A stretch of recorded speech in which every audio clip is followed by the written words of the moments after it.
bicara tantangan terbesar itu sebetulnya lebih banyak masalah di kita. Kita yang kadang-kala mental block. Kita berpikir, waduh saya harus ke Jakarta. Tapi kemudian kita berpikir, kayaknya Jakarta macet. Saya harus ke Bogor nih. Ini kayaknya ke Bogor macet. Nah, sebetulnya bisnis pun begitu. Saya ingin bisnis ini besar. Tapi kemudian kita yang punya mimpi, tapi kita sendiri yang mematahkan mimpi itu. Gitu kan? Gitu. Oke bro, ini yang terakhir nih ya. Yang terakhir seputar segmen bisnis. Sampai saat ini Bro Budianto, apa yang menjadi tantangan terbesar dalam membangun bisnisnya sekarang bro?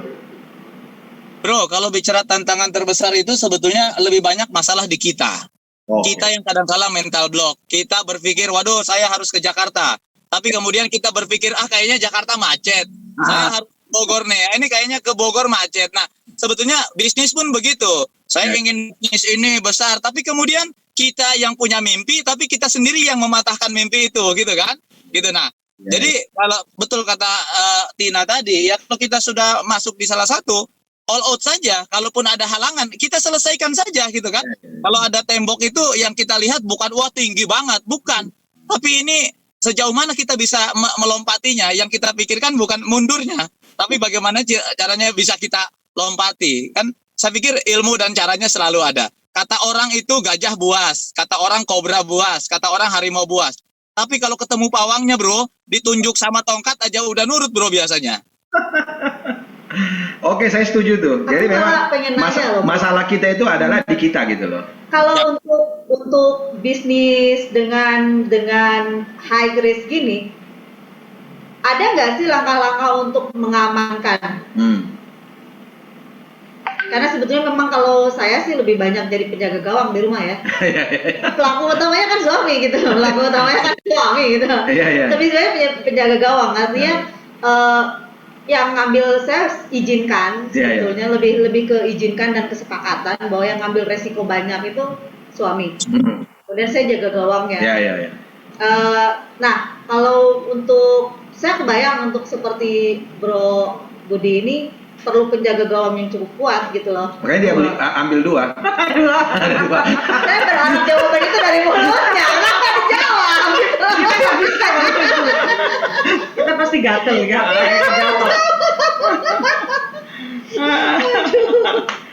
Iya, mungkin boleh dijawab dulu. Mau PNS bro, tapi ngurus limbah juga gitu. Oke, tapi kalau Bro ini apa sekarang tantangan terbesar? Iya sama sih dari diri sendiri, lebih ke apa ya? Jadi masih takut gitu ya? Termasuk itu? Ya karena itu tuh yang harus beranjak ke sesuatu yang nggak terlalu real. Sekarang tuh saya hitungannya real. Jadi kalau uang saya misalnya ada berapa, maka batasan saya di jumlah uang saya berapa. Kalau Bro Budi kan udah nggak kayak gitu. Ketika dia masuk ke situ, dia udah modalnya tuh lebih kepada jaringan dan keberanian. Kalau saya lebih kepada saya punya apa. Nah itu mungkin yang disebut hambatan. Kalau dibilang oleh saya sekarang sebetulnya lebih nggak hambatan sebenarnya, karena saya memang saya nggak mau dong dana pendidikan anak saya diambil segala macam misalnya kayak gitu. Jadi kalau saya bisnis saya segitu, senilai itu pula uang saya. Jadi kalau kaya tuh real kaya gitu, bukan uang yang nggak ada.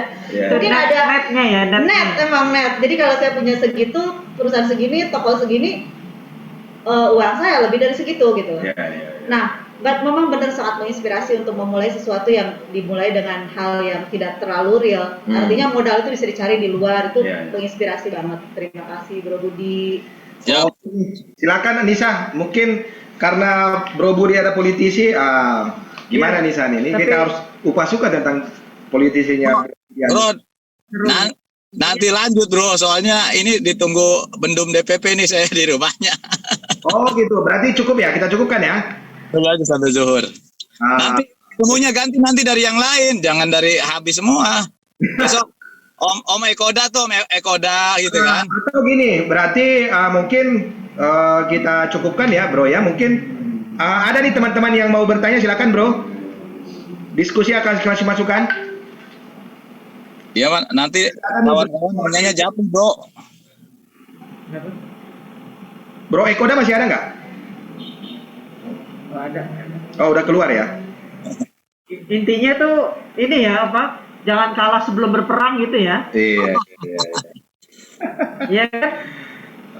Ini PB ini sih nggak Bu? Pokoknya jangan sekali-kali berpikir kucing, itu aja. Oh ya, ini ada nih Bro Silpis Triani, silakan Bro, silakan. Mbak Silpis Triani, silakan. Ya, kedengaran nggak? Ya, kedengaran. Kedengaran ya? Ya, salam kenal semuanya. Saya FKH 34.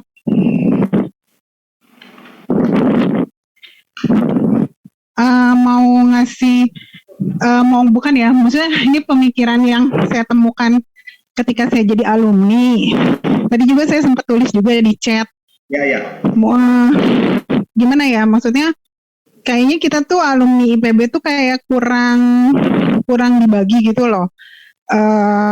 Tugasnya di kehidupan nyata. Misalnya kita kurang orang di media, kemudian kita kurang orang nomor satu yang benar-benar nomor satu gitu loh. Maksudnya itu sebenarnya bisa kita desain sejak kita kuliah dulu gitu. Nah, gimana caranya nih adik-adik kita nih, mereka lebih ke terdesain gitu. Bahwa sejak kuliah tuh udah ada yang gue deh yang jadi raja media berapa orang, gue deh yang jadi dosen berapa orang, gue yang jadi politikus, gue yang jadi pengusaha. Jadi nanti linknya tuh mantep gitu, seperti universitas-universitas lain yang kalau ngeliat tuh mereka menjadi orang nomor satu di sektor-sektor penting di Indonesia gitu. Itu sih yang gue dari kemarin tuh semenjak gue lulus IPB tuh ya alumninya nanggung banget gitu, nggak ada yang jadi nomor satu. Jadi kurang grand design sih kalau gue lihat dari awal. Ya. Harusnya kita masuk di semua lini ya, gitu ya. Iya, karena kan untuk naikin nama perlu media. Itu. Sedangkan nggak ada satupun dari kita yang jadi raja media gitu. Mbak Silvis, sebetulnya mohon maaf, pernyataan Mbak Silvis tidak sepenuhnya benar sebetulnya. Oke. Bisa jadi kita dalam konteks informasi itu kita yang kurang, itu yang pertama. Yang kedua, kepercayaan diri tadi alumni IPB yang boleh katakan tadi singa itu kadangkala tidak sepenuhnya membuka diri bahwa saya ini adalah alumni IPB. Sebetulnya di beberapa perusahaan multinasional, Mbak, saya contoh Astra Honda Motor. Itu adalah otomotif terbesar di Indonesia, 85% sekarang Honda. Itu dari 5 orang, BOD-nya itu alumni IPB, Mbak. Itu dari 5 ya. Di luar owner. Kemudian misalnya di perbankan. Di perbankan itu namanya direksi-direksi. Silakan tanya di BRI, di Bank Mandiri, di bank-bank itu insya Allah alumni IPB selalu ada. Selalu ada, gitu kan? Hanya saja mungkin yang punten yang hari ini tidak cukup muncul itu adalah di pemerintahan sebetulnya hari ini. Karena mungkin pemerintahan hari ini agak berbeda dengan kultur IPB secara umum. Mohon maaf ini ya, Bro Kiman gitu kan. Mungkin berbeda. Tapi beda ketika zamannya SBY yang kebetulan beliau alumni IPB dan gaya SBY juga hampir agak sama dengan gayanya IPB secara budaya kampus gitu. Ini hanya masalah nunggu waktu dan saya setuju penguatan media. Kalau bahasa orang begini Mbak Silvis, yang saya dengar langsung nih, alumni itu hebat-hebat sebetulnya hampir dimanapun, kecuali di bidang pertaniannya. Ini yang hari ini sebetulnya menjadi catatan. Dan pernyataan Mbak Silvis ini sebetulnya lebih kepada underestimate, Mbak. Menurut saya ini tidak boleh lagi kita perkuat dengan seolah-olah UGM lebih bagus, seolah-olah UI lebih bagus. Yang sebetulnya kita sendiri nggak tahu apakah UI itu bagus, apakah UGM itu bagus, apa ITB bagus. Belum tentu juga, Mbak. Saya merasakan bahwa IPB bagus. Jadi harus agak dibalikan pemikirannya. Walaupun maksudnya bukan membalikan fakta. Tidak. Bahwa kita tahu ITB itu lebih muncul orang-orangnya, termasuk UI juga lebih muncul. Sebetulnya tidak hebat seperti IPB. IPB dengan satu jenis konsentrasi pendidikan, dengan pertaniannya, tapi bisa menguasai semua bidang. Dan itu tidak dimiliki oleh universitas lain. Kalau UI adanya Menteri Keuangan, wajar orang memang ada ekonominya. Kita tahun 2000 adanya alumni perikanan, alumni IPB, jadi Menteri Keuangan, itu jauh lebih hebat sebenarnya.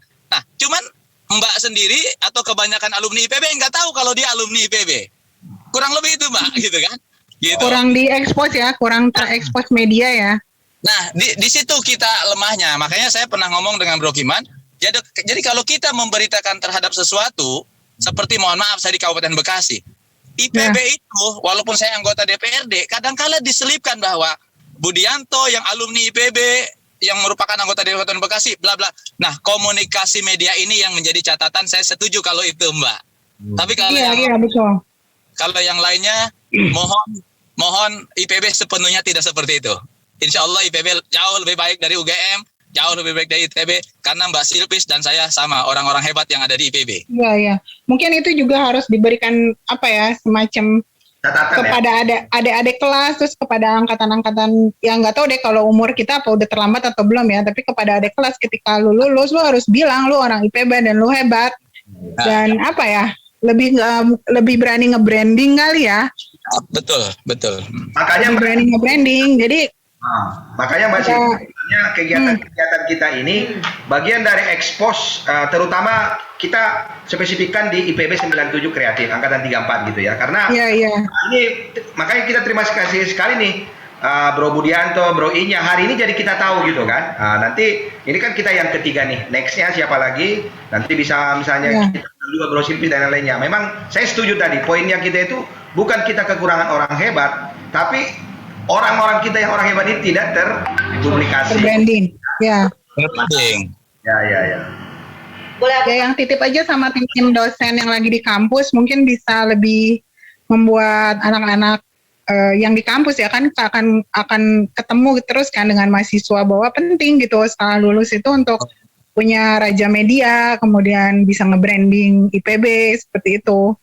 Ya. Gak usah malu-malu. Makanya dari apa yang disampaikan Mbak Silvis ini penting nih bro, ini contoh kita di grup ya gitu. Sebetulnya grup ini jangan sampai kuburan, sampai jadi kayak kuburan Cina gitu loh grup ini. Dan kita juga jangan alergi dengan informasi-informasi yang dikeluarkan oleh sesama kita. Itu dengan gaya, dengan profesinya. Karena minimal di grup ini kan informasi sebetulnya. Sisi lain bisa jadi saling menginspirasi kan begitu bro ya. Nah, kita jangan alergi dengan informasi karena kelas-kelas kita adalah kelas-kelas inisiator. Kita ini kelas-kelas yang menginspirasi, sesuatu yang tidak ada menjadi ada, cuman kalau kita expose banyak kesannya adalah lebay. Tapi bukan itu sebenarnya. Banyak hal yang saya infokan di grup mungkin tidak kepikiran oleh kawan-kawan. Gitu. Mungkin juga yang lain. Nah itu kita anggap biasa. Jangan lebay Budianto, lebay Dr. Kiman, Dakara baik. Nah itu penyakit hati yang harus dibereskan itu alumni PB. Bro Budi, kalau orang media kita yang paling top siapa sih lulusan kita? Saya nama-namanya. Ada info nggak? Bos siapa? Bos Trans TV atau bos apa gitu? Nah, atau Lambe Tura jangan-jangan. Nih, misalnya Hairul Tanjung ya, yang perlu tahu nih. Hairul Tanjung orang terkaya kelima Indonesia dan dia terkaya Muslim. Pekerjaan bisnisnya itu yang megang 2 orang. Satu Hairul Tanjung adiknya, yang satu lagi Abdul Aziz, angkatan 19 IPB. Nah, itu tuh Abdul Aziz undang. Nah, maksud saya, dan itu bukan hanya di situ Bu, gitu kan? Di tempat lain juga ada. Misalnya Bude, Dr. Kiman, Bude suaminya. Suaminya Bude itu adalah sampai keluar dari unit direktor karena dia sudah paling tinggi, nggak bisa naik lagi jabatannya, gitu. Di unit direktor. Terus juga di beberapa yang lain. Saya ingat zaman saya waktu jadi ketua BEM tahun 2001-2022 lulus, itu di Bank BTN, direkturnya itu alumni perikanan bro, Dr. Pahtudin yang sekarang di Perbanas. Kemudian Managing Director BRI angkatan 14 itu Pak Hendrawan Tranggana. Kemudian ada lagi tuh alumni Papet hari ini 34 jadi direktur keuangan kan di BRI. Gitu. Maksud saya Bu Silvis, jangan-jangan kita sendiri nih yang tidak terus informasi. Kita kurang informasi dan akhirnya kita tidak bisa menginformasi gitu. Kurang lebih benar. Seperti itu. Iya, udah siap lah. Hanya silakan Bro.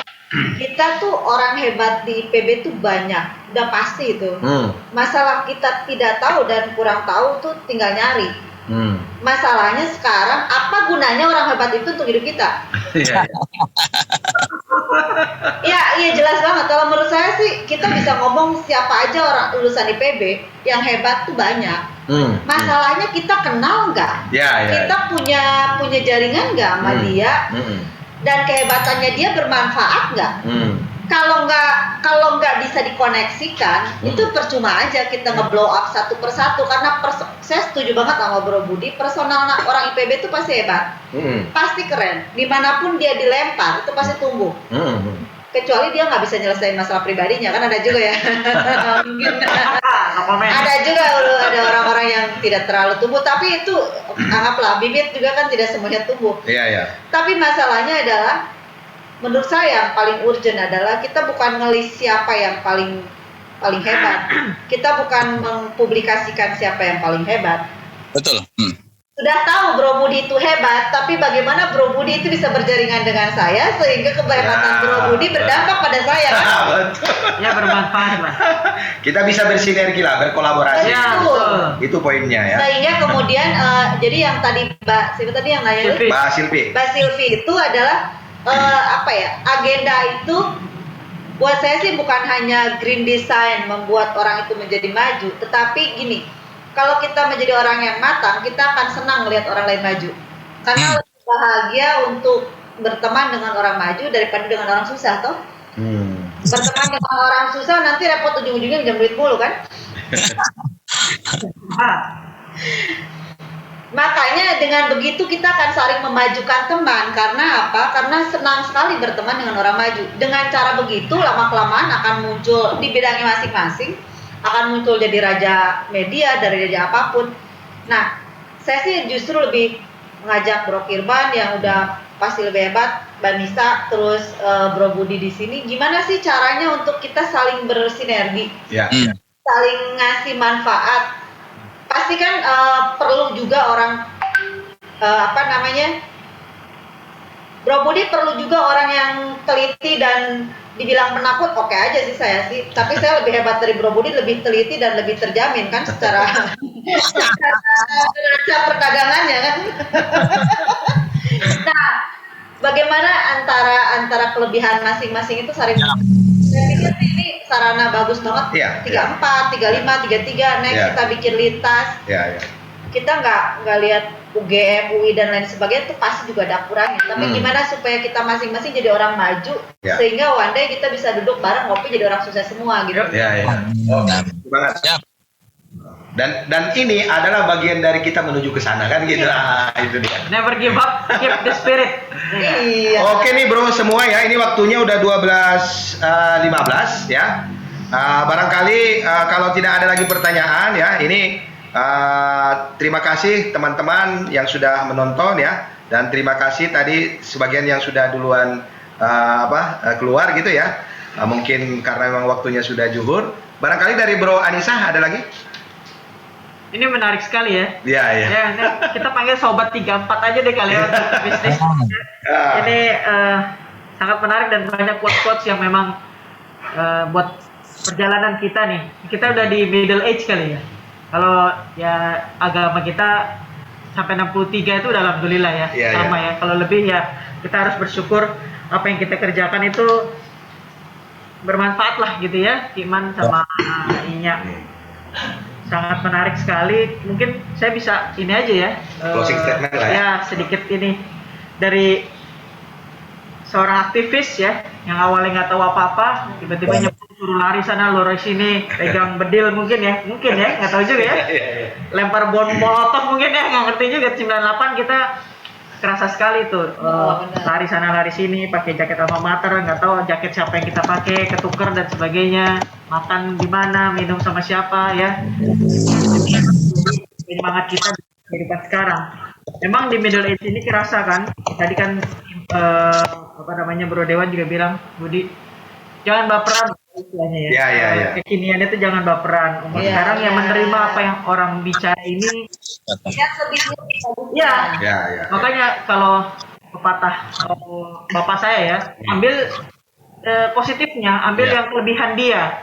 Jangan ambil negatifnya. Kalau kita ambil negatif, kita akan terus berpikiran negatif dan tidak akan bisa catch up gitu, tidak akan bisa menyusul kelebihan dia. Jadi kita harus mengajar kelebihan dia supaya kita bisa minimal even lah, minimal sama lah dengan dia.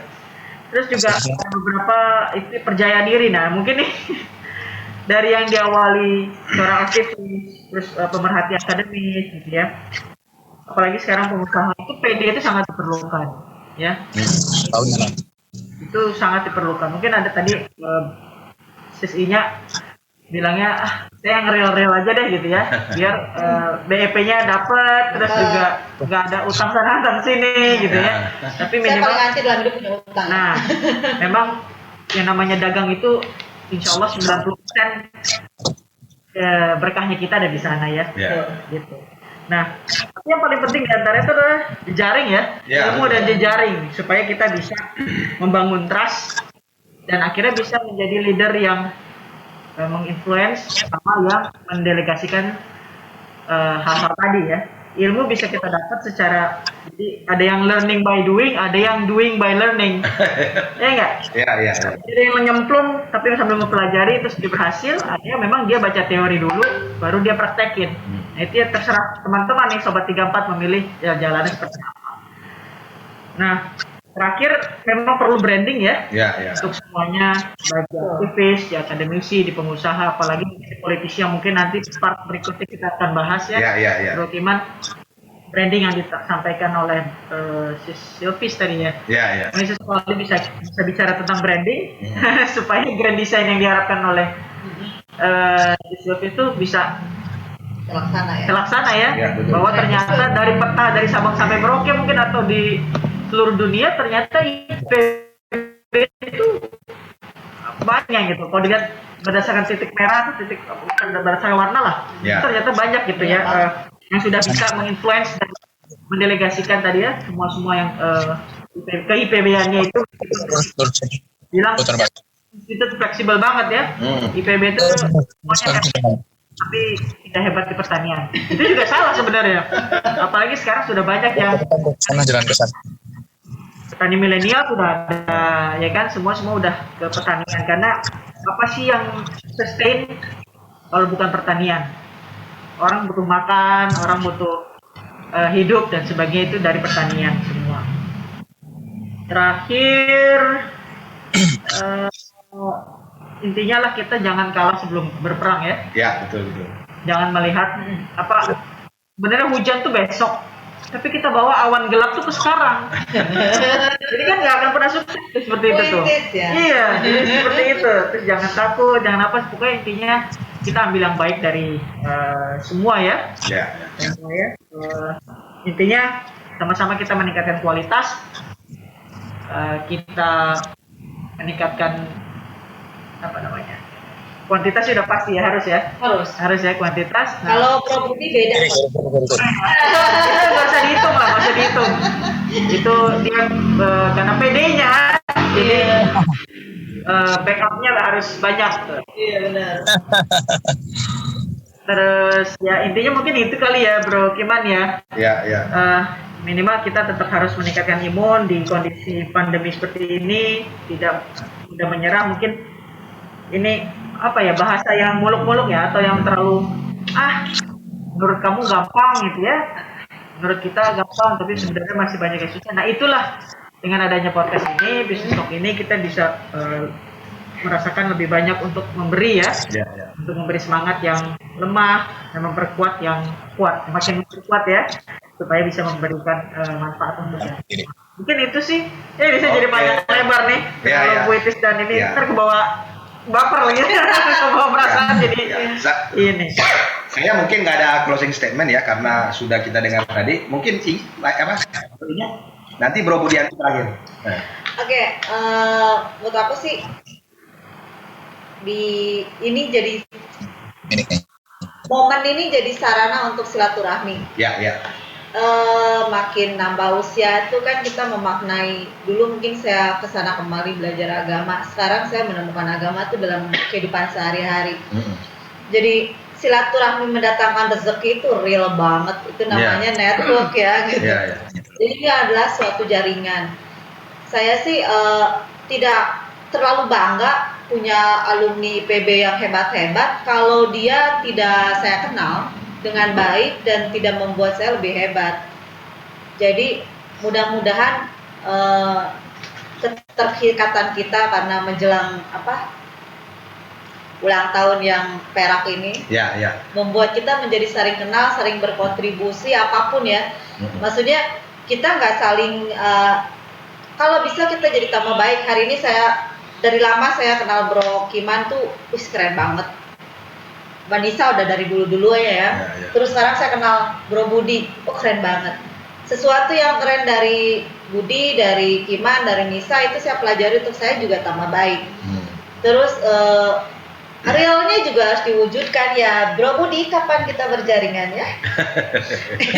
Bro Kiman juga, jadi itu realnya juga harus ada. Jadi kita membuat jaringan ini real dalam maya dan dalam kehidupan sehari-hari.